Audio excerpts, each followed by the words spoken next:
Hello, this is an introduction video where I want to show you how to play Guild Ball on wartable.online. To get started, you're going to head over to wartable.online/guildball. All right, so first thing you're going to want to do is press Start a New Game, and that's going to set you up on a blank pitch here. If you're playing against an opponent, you can click Invite here, and this will give you a link that you can send to the other player to have them join your game. The next step, setting up the pitch by adding terrain. You can select individual items of terrain here, or you can use the random button um, to randomly choose some terrain. And you can also use the Move Terrain button here, or Move Terrain mode, to position your terrain into the locations that you would like to set up the pitch. Um, there's also a death clock available, so if you click this, you can turn on a clock. And now let's add some models. So I'm going to pick Masons, and I can select Honor, Marbles, Brick, Flint, Harmony, Tower. Okay, so now that I've added all these models, oops. So one thing that you'll notice with War Tables, when you add models, I had a piece of terrain selected, so it added all the models in that location. Normally it'll just add them kind of randomly along the center line. So I can oh, I guess I should show, if you want to roll to see who goes first, you can click on the roll menu and uh, roll dice. And yeah, so once this is in deployment mode, which just allows you to freely drag your characters around. Once you're done with deployment mode, you'll notice that you get this movement confirmation. So that allows you to measure precisely a multi-part move. You can hit the checkbox to confirm or the X to cancel.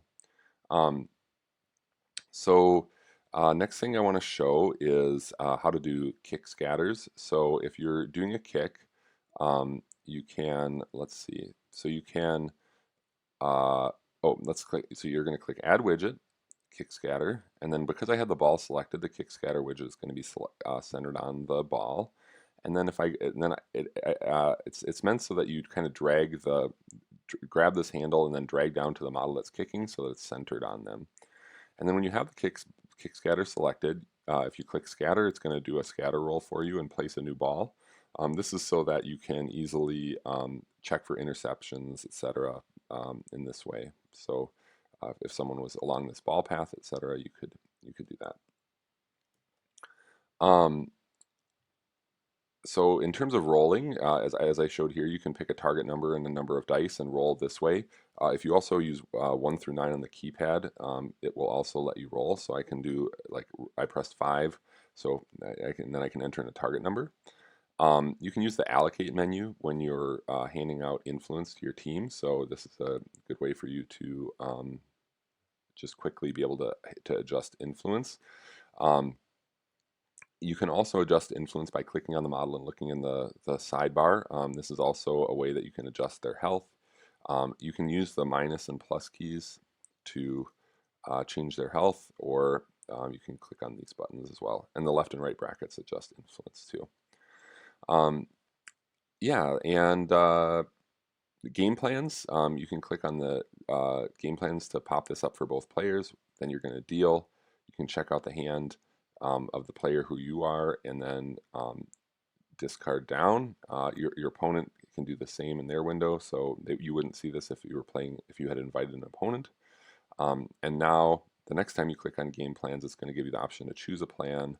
They choose a plan, and then you simultaneously reveal them.